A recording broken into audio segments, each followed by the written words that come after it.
আজকে আমার সাথে এরকম হবে ভাবতেই পারিনি। বাঁকুড়া থেকে ঝাড়খণ্ড 140 কিলোমিটার যেয়ে রিসোর্টে পৌঁছেও মাত্র 1 ঘন্টার মধ্যে ওখান থেকে বেরিয়ে আসতে হয়। তো বন্ধুরা, তোমরা সবাই জানো বেশ কিছু মাস আগে আমি গেছিলাম ঝাড়খণ্ড মাসানজোর, কিন্তু মাসানজোরের ছবি শেয়ার করলেও ভিডিও শেয়ার করা হয় নাই, ভুলে গেছি। আজকে গ্যালারি ঘাঁটতে ঘাঁটতে দেখছি পুরোনো ভিডিওগুলো রয়ে গেছে, ভাবলাম তোমাদের সঙ্গে শেয়ার করি। আসলে মাসানজোর যাওয়ার এক্সপিরিয়েন্সটা আমাদের এতটাই খারাপ ছিল যে সেটা শেয়ার করার কথা মাইন্ডেই থাকে না। আজকে পুরোনো ভিডিওগুলো ডিলিট করতে যেয়ে দেখছি ভিডিও যেমনকার তেমন রয়েছে, তাই ভাবলাম যেমনই এক্সপিরিয়েন্স হোক তোমাদের সঙ্গে শেয়ার করা অবশ্যই দরকার। বাঁকুড়া থেকে দুর্গাপুর হয়ে সিউড়ি হয়ে ঝাড়খণ্ডের মাসানজোরের ড্যাম যাব। জার্নি শুরুতে আমরা সবাই দমে এক্সাইটেড ছিলাম। হ্যাঁ দেখো, ইয়ারা রাস্তায় গাদা তাল গাছ দেখতে পেয়ে তালও কুড়েছিল। তখন তালের সময় ছিল যে ইয়ারা হাতের কাছে তাল দেখতে পেয়ে থাকতে পারেনি। হ্যাঁ দেখো, তাল কুড়াতে লেগে গেছে। বাঁকুড়াতে আসলে এসব তো পাই নাই কাছাকাছি। আর যেতে যেতে আবার দাঁড়িয়ে যায়, দেখা হয়ে যায় এই বৌরূপী দাদার সঙ্গে। দাদা দারুণ একটা গান শুনিয়েছে, তোমাদের সঙ্গে শেয়ার করলাম, শুনে নাও। এসো কিশোর মা দিদি রে, কলাই ভাজা খাই রে, চাল ভাজা খেতে যেয়ে দাঁত ভেঙে যাই রে, বোলপুরে সেলাই, বর্ধমানে ঢালাই, বাঁশের পাতা চামচা, বালা পাতা ঠুঙা, তাই দুগা বাঁশতলায় ঢুকগা, গয়লা পেটে পড়ছে কয়লা, চালু শুরু আরম্ভ, চা খাওয়া বন্ধ, সবার রে তালপুকুরের কাবারে, ভাতের বাজে আলু থানা, আমার বাড়ি লাভপুর থানা, ভাতের কাছে মাছের খান, তাদের বাড়ি বর্ধমান। হরি বল, ভিজে ভাতে মুরগির ঝোল। কড়া দিদির মন ভালো, গাবাই গাবাই ব্যয় এলো, মা মাসি বাউন পিসি বাগদি ঠাকুরজি, রন্ধুরানের বেটা শোনে কখন হেসেছি, বেদে গুসকারা বুঝে সুজে পা বাড়া, জয় মা তারা, সুজা হইয়ে ডাড়া, দুর্গা গোড়া গা ঘোরো গা।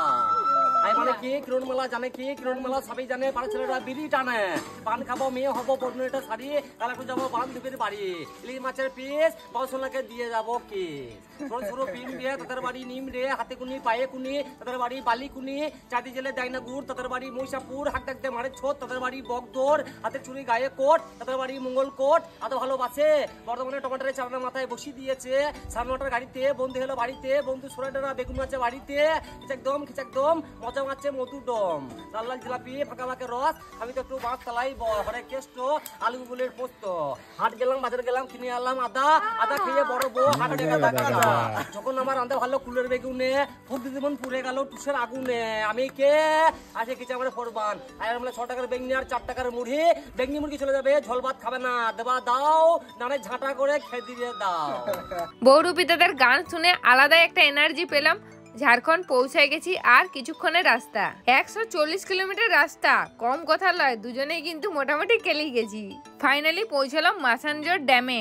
ড্যামের এখানে না গিয়ে সোজা চলে এলাম রিসর্টে গাড়ি পার্কিং করে এবারে সোজা যাব রিসেপশনে, দিয়ে সুন্দর করে রুমে যেয়ে ফ্রেশ হবো। এই মাসানজোর ড্যাম কিন্তু আমরা সবাই প্রথমবার আইছি, যার লেগে আমরা এত এক্সাইটেড ছিলাম। আর এসে পরে জায়গাটা দেখে আমার তো দমে পছন্দ হয়। বেসিক্যালি আমরা অনলাইন থেকে দেখে ছবি টবি সার্চ করে আমরা বুকিং করে আইছি, কোনো আইডিয়া ছিল না মাসানজোর জায়গাটা কেমন হবে। এখন অবধি সব ঠিক ছিল, জায়গাটা আমাদের সবাইকার দমে পছন্দ হয়েছে, ভিউটা এনজয় করছিলাম। যেহেতু আমাদের অনলাইন বুকিং ছিল, তাই আমরা সোজা এখন যাচ্ছিলাম রিসেপশনের দিকে বাকি প্রসেস কমপ্লিট করতে। ওরা রিসেপশনে যে প্রসেস কমপ্লিট করুক, তোমাদেরকে হালকা করে জায়গাটা ঘুরে দেখাই দিই। এই যে এই কটেজগুলো দেখতে পাচ্ছ, এগুলোর মধ্যে আমাদের বুকিং ছিল, বলেছিলাম ফ্রন্টের মধ্যে দিতে, দেখা যাক কোন কটেজটা দেয়। এইটা হচ্ছে ইয়েদের রেস্টুরেন্ট, পাশে ছোট্ট করে একটা রিসেপশনও রয়েছে।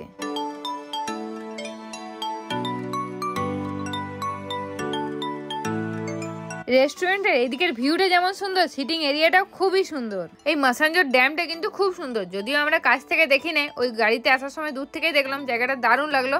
আর এই রিসোর্টটাও ভালো, খারাপ বলবো না, কিন্তু রিসোর্টের একটাই প্রবলেম, এখানে কিন্তু ইলেকট্রিসিটির দমে প্রবলেম আছে, কারেন্ট থাকে না বললেই চলে, আধ ঘন্টা থাকে আধ ঘন্টা চলে যায়। এই যে কটেজগুলো দেখতে পাচ্ছ, এগুলো যে শুধু দেখতে উডের তা লাগে, এগুলো উডেরই বটে।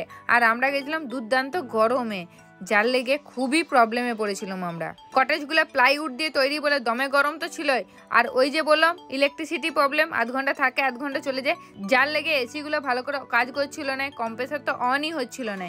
কটেজ অবশ্যই ভালো, পরিষ্কার পরিচ্ছন্ন, সুন্দর সাজানো গুছানো, কিন্তু এই ইলেকট্রিসিটি প্রবলেমের জন্য গরমকালে একদম কেউ যেও না।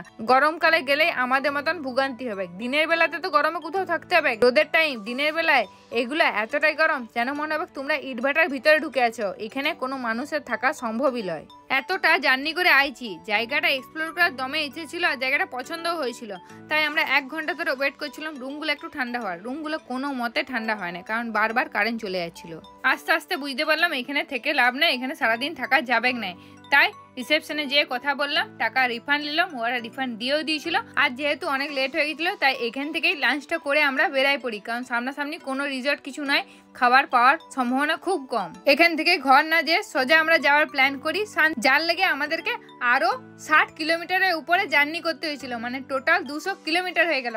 শান্তিনিকেতনে যে দারুণ একটা রিসর্টে উঠেছিলাম, সেই ভিডিও নেক্সট পার্টে দিয়ে দেবো, দেখে নিবে। আর এই ম্যাসেঞ্জারে লাঞ্চে নিয়েছিলাম রাইস সঙ্গে এগ কারি আর অমলেট। খাবার নিয়ে বলার কিছু নয়, ডিম কারিটা খুব একটা যে ভালো করেছিল তা কিন্তু নয়, খাবারের দামও খুব বেশি ছিল। যাই হোক, এখান থেকে খাওয়া দাওয়া করে একটুও দেরি না করে বেরাই পড়েছিলাম শান্তিনিকেতনের উদ্দেশ্যে। তো বন্ধুরা, আজকের ভিডিও তোমাদের কেমন লাগলো কমেন্টে কিন্তু অবশ্যই জানাই দিবে।